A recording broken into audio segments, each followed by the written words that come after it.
Radyo Bandera, Kuskus Bandera, Kuskus Bandera. Maghahatid ng impormasyon at mga nagbabagang balita. Tatalakay sa mga usaping pambaya sa ilalim ng nag-iisang bandera ng Republika ng Pilipinas. Ito ang programa maglalahad ng katotohanan. Kukuskusin, babatikusin ang mga pasaway sa gobyerno at sa ating lipunan. Kuskus Bandera, Kuskus Bandera. Sandigan ng mamamayan, kakampi ng mga ina. Kuskus Bandera, Kuskus Bandera. Natatanging programa sa radyo na nabubuhay sa maalamat na kasabihan ni Attorney Ruben Arcanoy. Ang lungsod na nasayo, maoy makahatag kusog sa demokrasya. Apan ang lungsod nga mapasagaron, maoy makapukan sa atong kagawasan. Kuskus Bandera, Kuskus Bandera.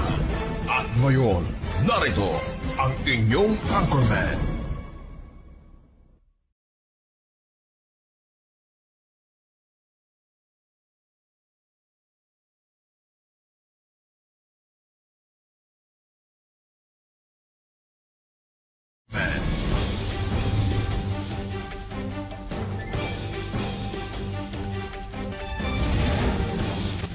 Magandang umaga mga kabandera, araw po tayo ngayon ng Miyerkules, May 7, 2025. Mula dito sa 105.3 DXJN FM at sa bayan rin na papanood live sa Channel 433 ng Maguindanao Sky Cable.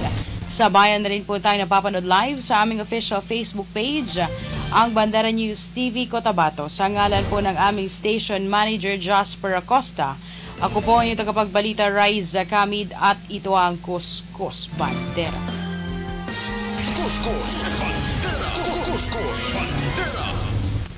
Una sa ating mga balita, Vice President Sara Duterte bumisita sa Cotabato City kahapon upang pangunahan ng ribbon cutting o ang pagpapasinayan ng panibagong Office of the Vice President BARM Satellite Office sa 3rd Street, Don Isero, Barangay Rosarites 5, Cotabato City. Narito si Vice President Sara Duterte sa eksklusibong panayam ng Bandera News TV.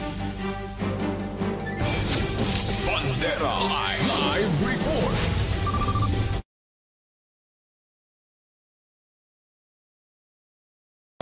At ang susunod ay nandito kami para i-relaunch yung Office of the Vice President, Satellite Office for BARM, dahil kailangan naming lumipat ng opisina dahil nga, di ba, hindi kami binigyan ng budget. So, kailangan namin ulitin at i-reapportion yung budget ng Office of the Vice President para matuloy pa rin namin yung trabaho namin sa mga satellite offices namin. So, ang ginawa namin, naghanap kami ng mga pwesto o mga spaces, office spaces na mas mura ang arkila para magawa pa rin namin yung aming disaster operations, yung aming pagbabago, yung tree planting namin at iba pang mga proyekto ng Office of the Vice President na itutuloy namin. So, wala man kaming budget, lumiit man yung mga opisina namin, pero tuloy pa rin yung serbisyo natin sa ating mga kababayan. At ano pa ba? Papasalamat ako sa mga bisita namin ngayong umaga na ito dahil naki-celebrate sila sa reopening ng Office of the Vice President.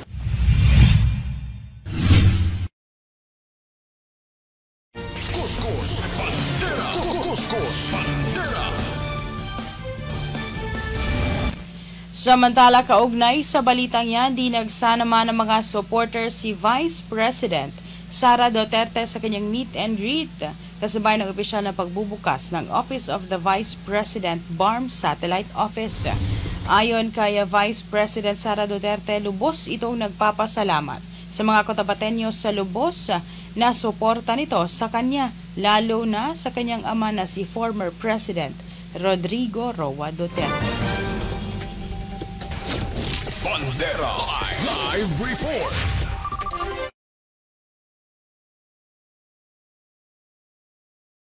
Ang laki din ng pagpapasalamat namin sa pagmamahal na ipinapakita ng ating mga kababayan at yung patuloy nila na suporta. JC, sandali, nadidistract ako sa iyo. At nagpapasalamat kami sa patuloy na suporta ng mga taong bayan kay dating Pangulong Rodrigo Duterte. Dahil napakalaking tulong nung suporta nila, yung moral support nila na alam ni Pangulong Duterte na nandyan yung mga kababayan natin sa kanya. And syempre, alam nating lahat na napakalaki ng powers of prayers. So, madami sa ating mga kababayan ang araw-araw nagdadasal na maibalik na sa ating bayan si Pangulong Duterte. So, papasalamat kami from the bottom of our hearts. Our family is thankful for all the love and support that you are giving former President Rodrigo Duterte.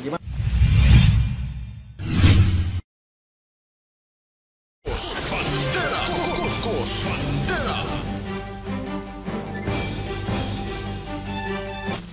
Lumabas at bumoto at bantayan ang inyong boto.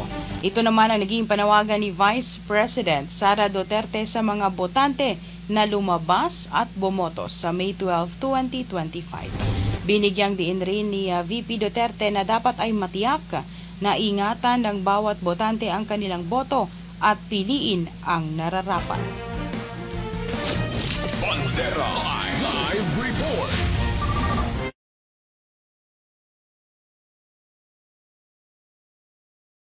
Yes, lumabas at bumoto at hindi lang yan, bantayan ang boto. Napakahalaga na bantayan natin ang ating boto at paniguraduhin natin na tama ang bilang ng mga boto. At hindi magpadala sa vote buying na tinatawag na ngayon na ayuda. Kuskus, Bandera, Kuskus, Bandera.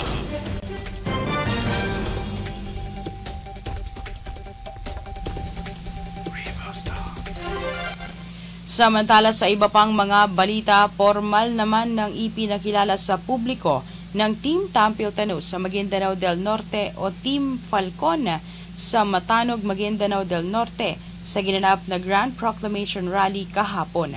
Personal na pinangunahan ito ni Maguindanao del Norte Gubernatorial Candidate Suharto Teng Mangudato, Vice Gubernatorial Candidate by Aini Sinsuat, Board Members, Matanog Vice Mayoralty Candidate Miswari Makapagas at ang kanyang buong lineup. Kasama rin sa nagpakita ng kanyang buong pagsuporta sa Team Tampil-Tano sa MDN, si Kapatagan Lanao del Sur Mayor Raida Maglangit. Dinaluhan ito ng libo-libo ng mga supporters mula sa iba't ibang barangay ng Matanog, Maguindanao del Norte. Inaasahan naman ng Team Tampil-Tano sa Maguindanao del Norte ang tuloy-tuloy na suporta mula sa mga residente ng Matanog hanggang sa nalalapit na halalan sa May 12, 2025. Bandera Live Report.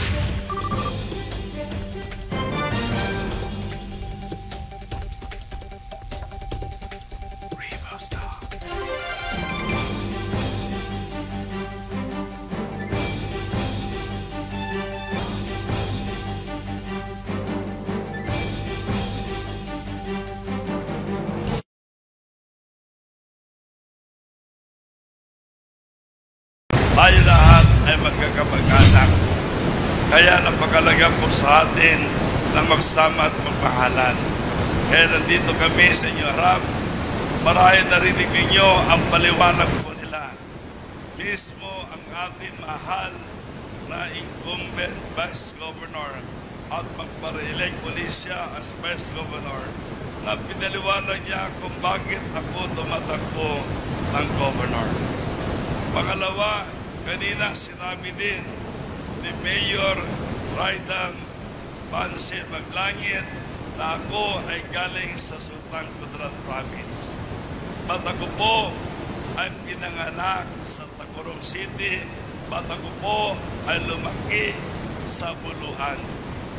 Ang Buluan ang hometown namin. Kaya yung mga massacre ay aking kamag-anak. Kami po ay isa lang po ang aming bahay. Wala kaming bahay sa Sultan Kudarat noong unang panahon.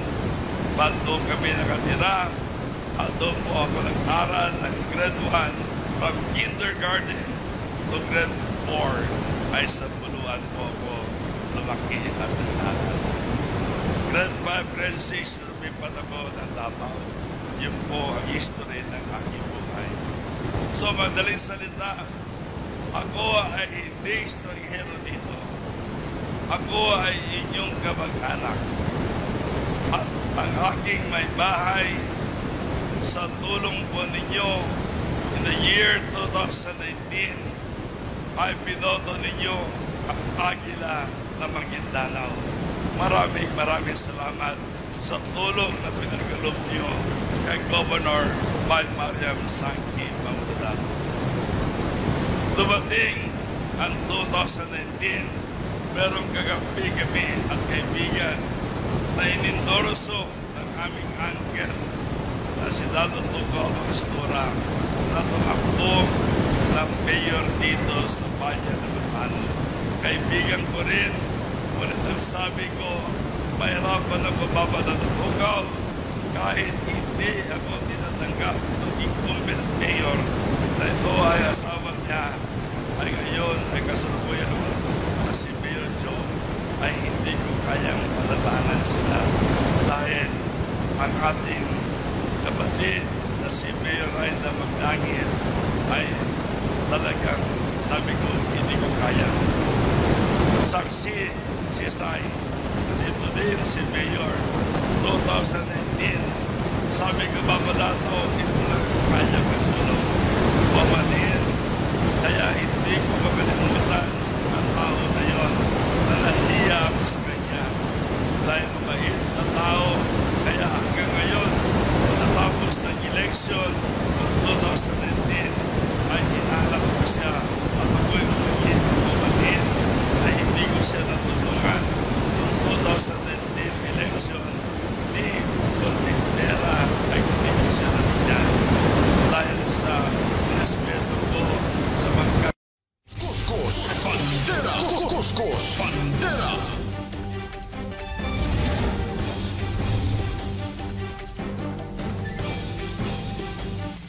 Sa iba pang mga balita, top 1 most wanted person sa munisipyo ng Sultan Kudarat, Maguindanao del Norte na nahaharap sa patong-patong na kaso. Arestado ng kapulisan sa Cotabato Sanitarium Hospital, Barangay Ungap, Sultan Kudarat, kung saan nakakonfine ang suspect. Ang suspect na naaresto ay hindi na pinangalanan pa ng kapulisan na kasalukuyang nakakonfine sa nasabing ospital upang magpagaling sa kanyang nararamdamang sakit, kung saan formal na naihain sa kanya ang warrant of arrest. Laban rito, nahaharap ito sa kasong multiple murder, frustrated murder at double frustrated murder na walang inirekomendang piyansa. Sa ngayon ay nasa ilalim na ito ng kustodiya ng PNP habang patuloy na ginagamot. Bandera Reports Morning Edition. At yan ang kabuuan ng mga balita mula dito sa Bandera News TV Cotabato sa ngalan ng aming Presidente Estrelita Juliano, Station Manager Jasper Acosta, Field Reporters, Cameraman at Technical Team. Ako po ang inyong tagapagbalita Raiza Kamid para sa pinakarespetado sa news and current affairs. Bandera News Philippines, basta balita. Ibandera mo. Bandera News FM. Basta radyo, ibandera mo. Basta balita, basta musika, basta public service. 105.3 Radio Bandera, Cotabato City. Pilit tinatapatan, ngunit hindi mapantayan. 105.3 Basta radyo, ibandera mo. Kapaspos ba ni mong walking, oy? Ay, kabata pa di ba? Wa kay hanggan? Bitanoy ba? Idara naman ka. Pero has ka man mong kondisyonan, oy. Anda kay anting-anting, oy. Sobra pas anting-anting. Super yun na. Superman? Dili ay. Super food supplement nga akong gitumar. Aron ka nun ang baskog og layo kos bulatean. Superfood supplement? Unsa man na? Kini Vegemax Plus Herbal Capsule. Vegemax Plus Herbal Capsule extracted from 25 kinds of herbs, fruits and vegetables. Vegemax Plus Herbal Capsule atong ampuan o atong sulayan basin o sa ikaw sa daghan nga nagpamatuod nga nakaangkon sa kaayuhan human nagtumar sa Vegemax Plus Herbal Capsule. Gukod na si Ma. Ay, kambugero. Agay. Napandol. Gagabaan sa tiguan. Vegemax Plus Herbal Capsule BFAD approved og mapalit na sa mga butika. No approved therapeutic claim.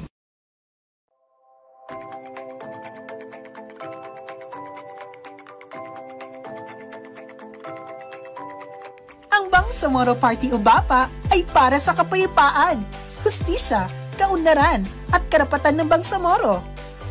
Ito ay nagsisilbing tahanan, silungan at kaagapay ng lahat, mapamusliman, Kristiyano at lumad. Partido na umpungan na may tunay na malasakit sa ating bayan. Sa oras ng kagipitan, si BAPA ang maaasahan na ipaglaban ng inyong karapatan. Dahil sa BAPA, lahat kasali at walang maiiwan. Kaya naman, kay BAPA Tanulangon. Bumili at manalo ng 300 tips to make a raffle promo sa KCC Mall of Cotabato. May 1 raffle entry sa bawat 200 pesos sa KCC Department Store o 1 raffle entry sa bawat 500 pesos sa KCC Supermarket gamit ang KCC Forever Bonus Card. May chance ka pang manalo ng 40 million shopping money. Milyong exciting prizes. Everything's here at KCC for you. Agri sa Agri, umagri tayong muli sa Agri. Agrikultura, sandigan ng ating bayan, buong bansa nakikinabang. Umagri at magkaisa, proteksyon laban sa smuggling at importasyon. Umagri tayong muli sa Agri. Muling itinim sa Kongreso, Agri, patuloy ang paggawa ng mga batas para sa proteksyon at tulong pinansyal ng agrikultura. Umagri tayong muli sa Agri. Iboto, Agri Party List, number 88 sa balota. Political advertisement, paid for and by Agri Party List, Flores Street, Ermita, Manila.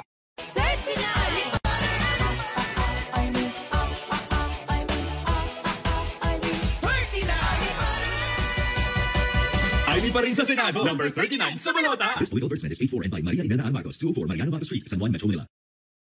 Mga kabarangay natin, alam niyo ba na karamihan sa ating barangay ay kulang na kulang sa pondo kada taon?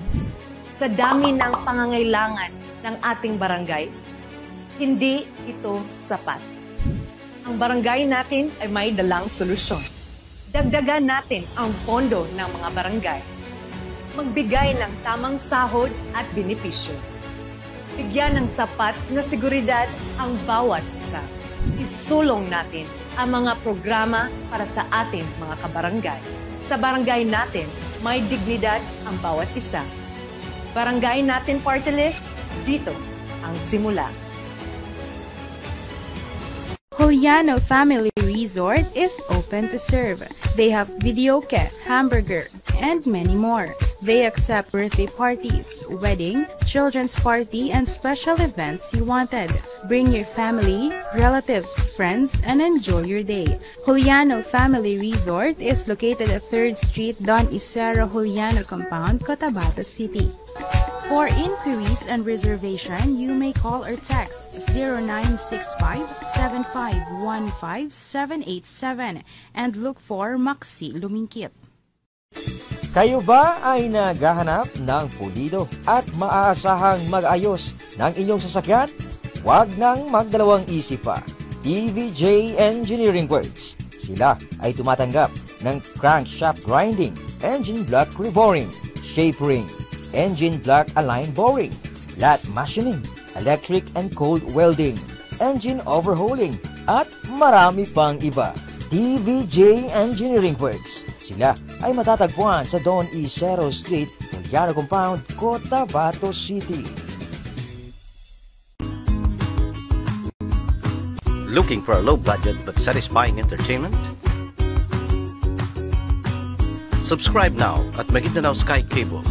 Offers 2-in-1 connectivity with lowest monthly rate. Provides internet connection.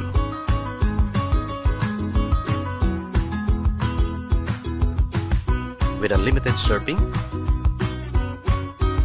and no data capping. Maguindanao Sky Cable also provides cable connection with many exciting channels to choose from. These are the easy steps to apply. All you have to do is fill up the application form, bring identification card in any proof of billing to avail the best offer ever. 400 pesos a month with 50 pesos discount for updated cable TV subscriber and 998 pesos for internet with pre-cable TV and unlimited surfing 24/7. Visit us at Maguindanao Sky Cable Office at Oliano Compound, Don Isero Street, Cotabato City, and Quezon Avenue.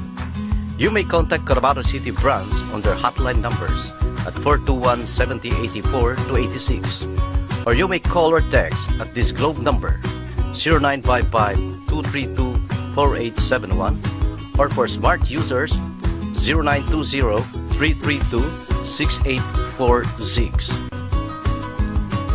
And in Manga Street in front of 1404 RMFC Poblacion 1, Parang, Maguindanao. And in Parang Maguindanao branch, their hotline number is 546-0009. For Sun users, contact 0942-156-4238. For the best choice in entertainment and affordable connection, choose Maguindanao Sky Cable. Hurry and get connected.